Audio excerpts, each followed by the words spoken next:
শিক্ষার্থীরা, শিমুলবাড়ি এসসি উচ্চ বিদ্যালয়ের পক্ষ থেকে আমি স্বাগত জানাচ্ছি, অনলাইন ক্লাসে স্বাগত জানাচ্ছি মির্জা আরিফুল বেগ, সহকারী শিক্ষক, শিমুলবাড়ি এসসি উচ্চ বিদ্যালয়। প্রতিনিয়তের মতো আজকেও আমি যে পাঠটি নেব সেটা হচ্ছে দশম শ্রেণীর পদার্থবিজ্ঞানের 13তম অধ্যায়, অর্থাৎ আধুনিক পদার্থবিজ্ঞান ও ইলেকট্রনিক্সের খুবই একটা গুরুত্বপূর্ণ টপিকস নিয়ে আজকে কথা বলবো, সেটা হচ্ছে অর্ধপরিবাহী।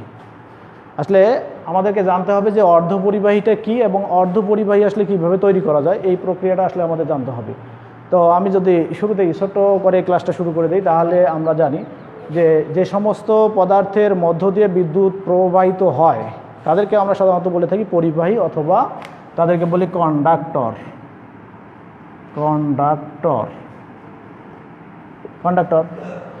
আর যাদের মধ্য দিয়ে বিদ্যুৎ প্রবাহিত হয় না তাদেরকে আমরা বলি অন্তরক, অথবা তাদেরকে আমরা বলি ইনসুলেটর।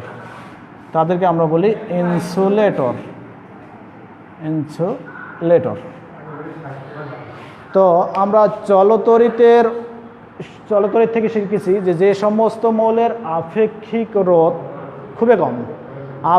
রোধ খুবই কম তাদের পরিবাহিতা বেশি। যেমন আমি যদি কন্ডাক্টর হিসাব করি তাহলে এর আপেক্ষিক রোধ পাবো ইউজুয়ালি 10⁻⁸ ওহম মিটার। তার মানে এদের আপেক্ষিক রোধ কম, এদের মধ্যে দিয়ে সহজে বিদ্যুৎ প্রবাহিত হয়। আর যে সমস্ত মৌলের আপেক্ষিক রোধ বেশি তাদের পরিবাহিতা কম, অর্থাৎ এদের আপেক্ষিক রোধটা অনেক বেশি থাকে, যার কারণে এদের মধ্য দিয়ে কোনো বিদ্যুৎ প্রবাহিত হয় না, অর্থাৎ এদেরকে আমরা বলি ইনসুলেটর বা অন্তরক। এদের আপেক্ষিক রোধটা যদি আমরা দেখি তাহলে এরকম প্রায় 10⁻11 ওহম মিটার এরকম। তাহলে আমরা আসলে কোন জিনিসটা নিয়ে আজকে পড়াশোনা করতে চাচ্ছি? তো আজকে আমরা যে জিনিসটা নিয়ে পড়াশোনা করতে চাচ্ছি সেটা হচ্ছে আর মাঝখানের যে বিপ্লবটা, অর্থাৎ মাঝখানের যে কাজটা, সেটা হচ্ছে সেমিকন্ডাক্টর।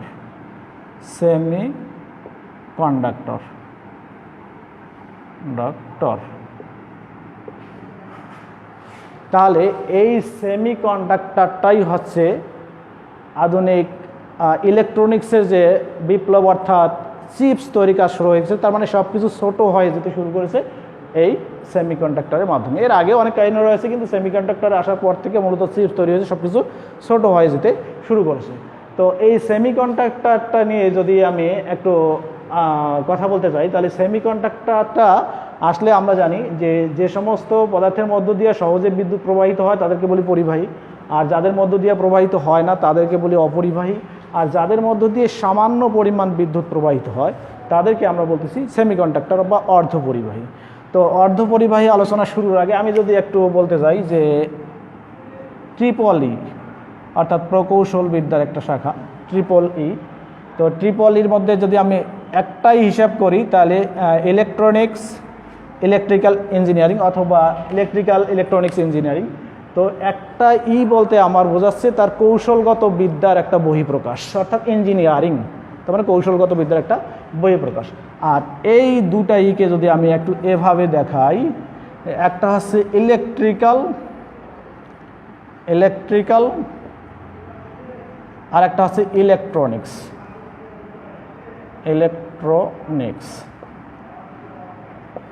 এই দুটো জিনিস যদি আমি দেখি তাহলে ইলেকট্রিক্যাল জিনিসপত্রের আলোচনায় যেগুলো আসবো, ইলেকট্রিক্যাল জিনিসপত্রের আলোচনায় যে সমস্ত জিনিসপত্র আসবে সেই সমস্ত জিনিস হচ্ছে কন্ডাক্টর। তার মানে এইখানকার আলোচনায় যেগুলো আসবে সেগুলো হচ্ছে কন্ডাক্টর। তার মানে আমরা পরিবাহী কোনো পদার্থ দিয়ে যে যন্ত্রপাতি তৈরি করি সেটাকে আমরা বলবো ইলেকট্রিক্যাল মেশিন অথবা ইলেকট্রিক্যাল যন্ত্র।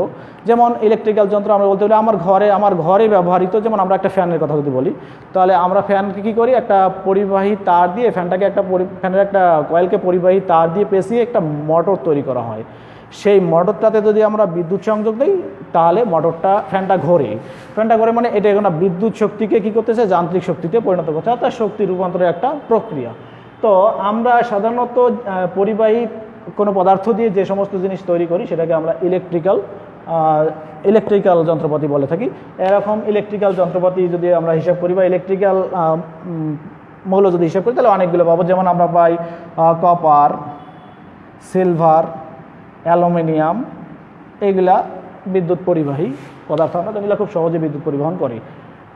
যখন আমি কথাটা বলবো ইলেকট্রনিক্স, তখনই আমার যে আলোচনাটা আসবে সেই আলোচনাটা হচ্ছে সেমিকন্ডাক্টর, অর্থাৎ সেমিকন্ডাক্টর সেমিকন্ডাক্টর।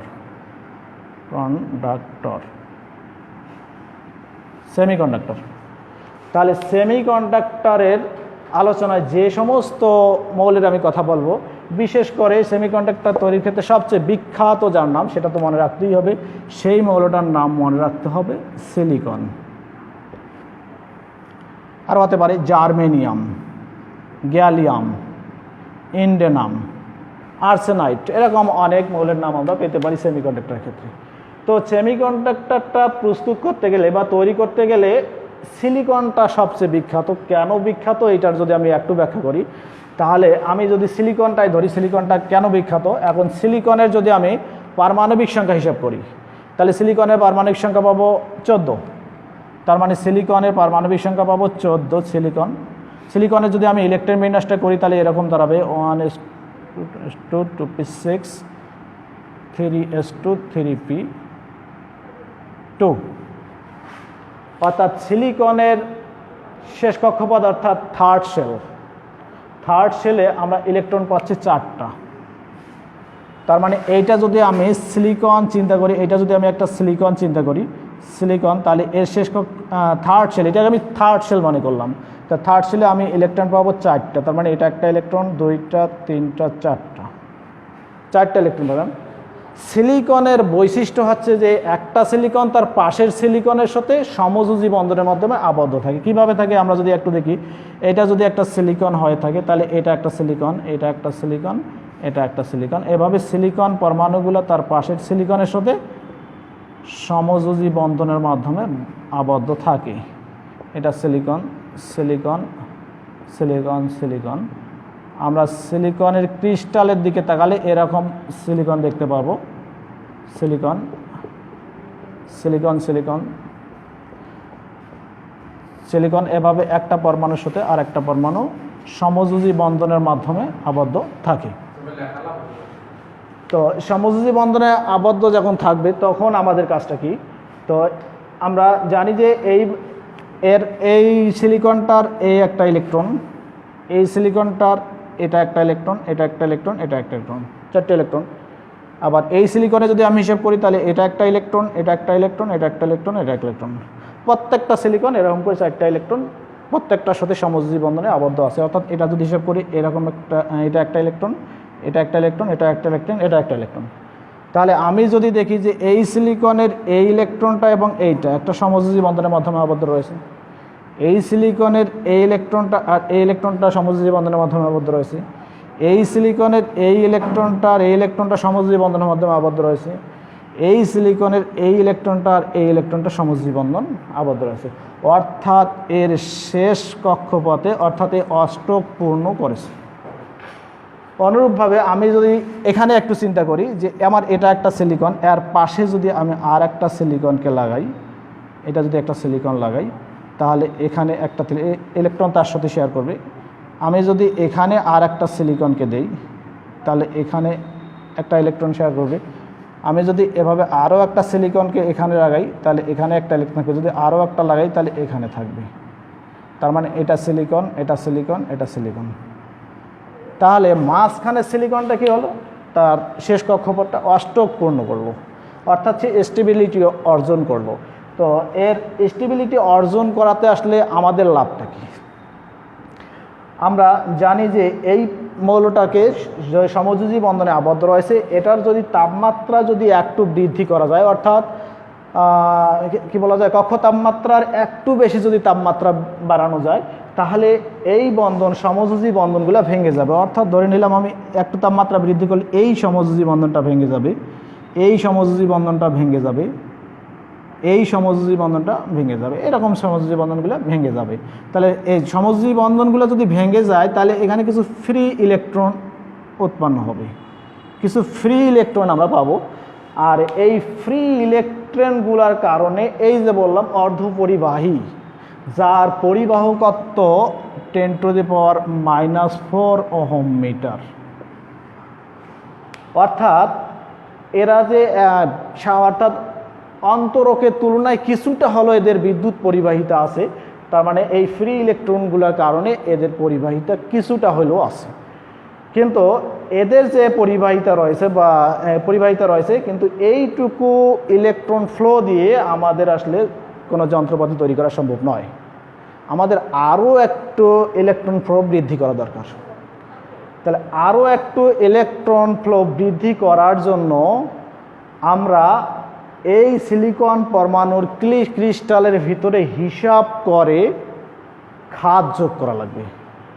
এখন হিসাব করে খাদ যুক্ত করতে গেলে যে অর্ধপরিবাহীটা তৈরি হবে, এটা আমি বলতে পারবো এটা দুই ধরনের অর্ধপরিবাহী তৈরি হবে।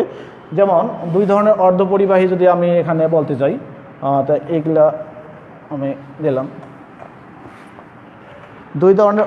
যেমন এটা মিলে কি, এটা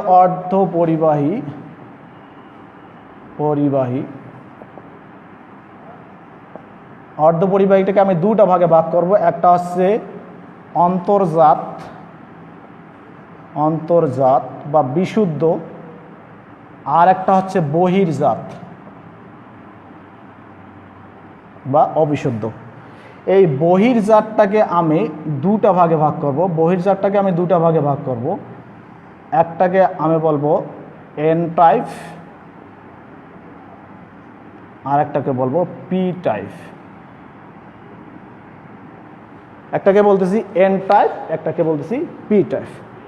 এবার এন টাইপ পি টাইপ অর্ধপরিবাহীটা করতে গেল আমরা যদি একটু হিসাব করে দেখি যে এই পরিবাহীর অর্থাৎ সিলিকন অর্ধপরিবাহীর পরিবাহকত্ব বৃদ্ধির জন্য হিসাব করে এর ক্রিস্টালের ভিতরে কোনো খাদ যোগ করার প্রক্রিয়াটাকে আমরা বলি ডোপিং।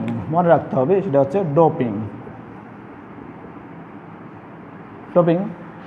তাহলে আমরা এখানে আসলে কোন মৌল ডোপিং করব? আমি যদি ধরে নেই যে এই সিলিকনটা আমার নাই, এখন এই সিলিকন না থাকার কারণে এখানে যদি আমি বোরন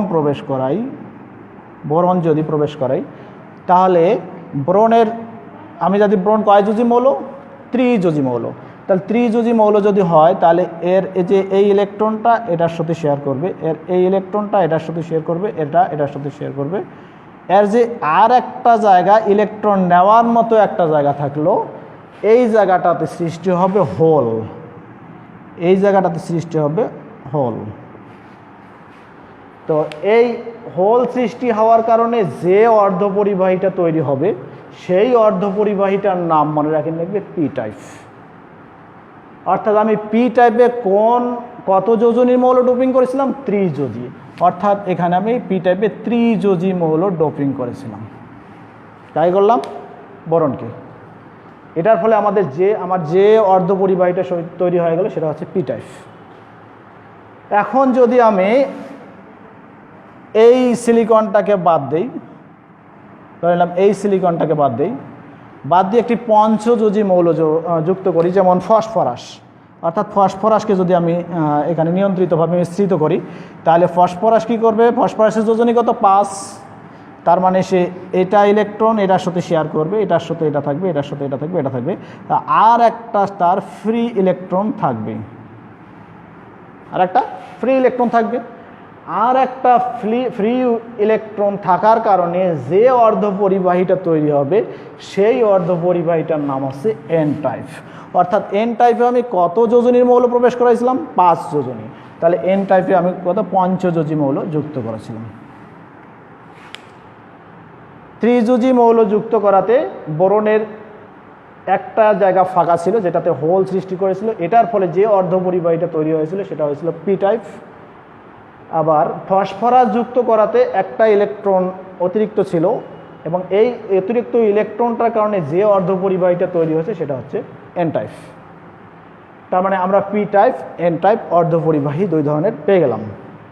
এখন আমরা যদি হিসাব করি, এগুলো তো বোঝা গেছে, না বোঝার কিছু নাই, এগুলা বোঝা গেছে। এখন এন টাইপ অর্ধপরিবাহীর ক্ষেত্রে যদি আমি কই যাই, এন টাইপ অর্ধপরিবাহীর মেজর চার্জ ক্যারিয়ার যদি আমি বলতে চাই, এন টাইপের মেজর চার্জ ক্যারিয়ার আমি কি পাচ্ছি? এন টাইপের মেজর চার্জ ক্যারিয়ার পাচ্ছি আমি ইলেকট্রন। পি টাইপের মেজর চার্জ ক্যারিয়ার আমি কি পাচ্ছি? হোল। পি টাইপের মেজর চার্জ ক্যারিয়ার পাচ্ছি হল। তার মানে আমি যদি এখন পরিবাহী দুইটা তৈরি করি, অর্থাৎ পরিবাহী দুইটাকে যদি আমি দেখাই, তাহলে আমি যদি ধরে নেই এটা আমার হচ্ছে একটা পরিবাহী, এটার নাম দিলাম আমি পি টাইপ। পি টাইপ, তাহলে পি টাইপের মেজর চার্জ ক্যারিয়ার কি হল।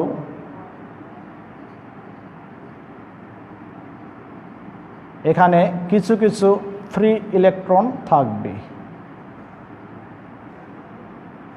ফ্রি ইলেকট্রন থাকবে। এন টাইপের মেজর চার্জ ক্যারিয়ার কি ইলেকট্রন, তাহলে এটাকে যদি আমি বলি এন টাইপ। এন টাইপ,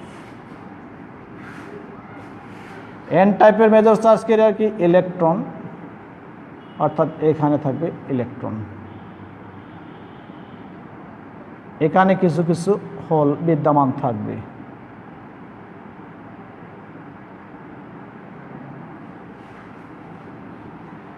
তাহলে আমাদের এন পি টাইপ অর্ধপরিবাহী, এন টাইপ অর্ধপরিবাহী। তো আমরা সর্বপ্রথম কি করলাম, একটা সেমিকন্ডাক্টর তৈরি করার জন্য আমরা সিলিকনকে বেছে নিলাম। কেন সিলিকনকে বেছে নিলাম, যে সিলিকনের যে শেষ কক্ষপথে 4টা ইলেকট্রন আর এক 4টার সাথে সে মানে ইলেকট্রনগুলো শেয়ার করে স্থিতিশীলতা অর্জন করতে পারে, এবং দেখছিলাম যে স্থিতিশীলতা অর্জন করে তাপমাত্রা যদি 25 ডিগ্রি সেলসিয়াসের ঊর্ধ্বে নেওয়া যায়, তাহলে এই বন্ধনগুলো ভেঙে যায়। ভেঙে যাওয়ার কারণে কী হয়, এর পরিবাহীটা একটু সৃষ্টি হয়। তো যে পরিবাহীতে সৃষ্টি হয় সেই পরিবাহী দিয়ে আসলে আমাদের কোনো কিছু যন্ত্রপাতি তৈরি করা সম্ভব নয়।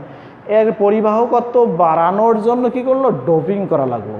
ডোপিং আমরা কোন করলাম, যে প্রথমে পি টাইপ অর্ধপরিবাহীর জন্য আমরা ত্রিযুজি মৌল যুক্ত করলাম, এবং এন টাইপ পরিবাহী সৃষ্টি করার জন্য আমরা পি টাইপ সৃষ্টি করার জন্য আমরা ফসফরাসকে যুক্ত করলাম। যুক্ত করার পরে আমাদের দুইটা পরিবাহী তৈরি হলো, একটা হচ্ছে পি টাইপ, একটা হচ্ছে এন টাইপ। এখন যদি আমি এখানে বলতে যাই যে ডোপিংটা কি, তাহলে মনে রাখতে হবে যে পরিবাহীর পরিবাহকত্ব, অর্ধপরিবাহীর পরিবাহকত্ব বৃদ্ধি করার জন্য অর্ধপরিবাহী ক্রিস্টালের ভিতরে হিসাব করে কোনো খাদ যুক্ত করে পরিবাহিতা বৃদ্ধি করার প্রক্রিয়াটাকে বলা হবে ডোপিং। ডোপিং করার আগে, অর্থাৎ এখানে যদি কোনো মৌল ডোপিং করার আগে যদি আমরা এই অর্ধপরিবাহীটা দিয়ে যদি কোনো যন্ত্রপাতি তৈরি করতাম, ধরে নাও যে মোবাইল যদি আমরা তৈরি করতাম, যেটা আমাদের প্রতিনিয়ত ব্যবহৃত, তাহলে মোবাইল তৈরি করলে কী হয়, ঠান্ডার যে দেশগুলোতে সেগুলোতে হয়তো বা মোবাইলটা চলতো না, সেখানে যে অফ হয়ে যেত। আবার দেখা যায় যে গরমের যে দেশগুলো সেখানে হয়তো বা মোবাইলটা কিছু চলতো। তার মানে আমরা যদি ডোপিং করার আগে এই অর্ধপরিবাহী দেওয়ার জন্য কোনো মোবাইল তৈরি করতাম, সেখানে আমাদের কোনো ইফেক্টিভ পাইতাম না, অর্থাৎ আমাদের সঠিকভাবে কাজটা হতো না। তাহলে আমাদেরকে অর্ধপরিবাহী কীভাবে তৈরি হয় আমরা আশা করি বিষয়টা শিখে গেছি। তোমরা সঠিকভাবে সুন্দরভাবে বাড়িতে পড়াশোনা করে আজকে যে আমি কাজটুকু দিচ্ছি সেই কাজটুকু সুন্দরভাবে করে নিয়ে পড়াশোনা করবা। যেমন তোমরা বাড়িতে যে কাজটা করবা সেটা হচ্ছে সর্বপ্রথম লিখবা যে ডোপিং কি, ডোপিং কি, এন টাইপ ও পি টাইপ অর্ধপরিবাহী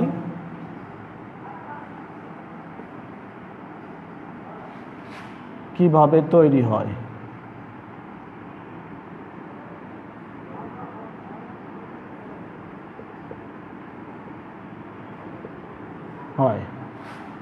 এবং অর্ধপরিবাহীর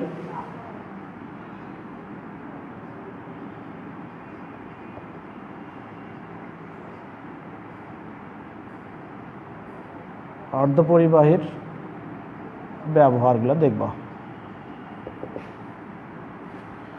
তো আশা করি ক্লাসটা যদি মনোযোগ সহকারে দেখো তোমরা, তাহলে হয়তো বা সুন্দরভাবে এই যে খুব গুরুত্বপূর্ণ একটা টপিকস অর্ধপরিবাহী, তাহলে অর্ধপরিবাহী সম্পর্কে জ্ঞান অর্জন করবা, এবং অর্ধপরিবাহীটা আসলে কী জিনিস, কীভাবে কাজ করে আমরা পরবর্তী ক্লাসে আমরা যখন দেখবো যে আসলে কি বলে সেটা হচ্ছে ডায়োড কিভাবে কাজ করে, আমরা ডায়োডের প্রক্রিয়াটা আমি দেখাবো।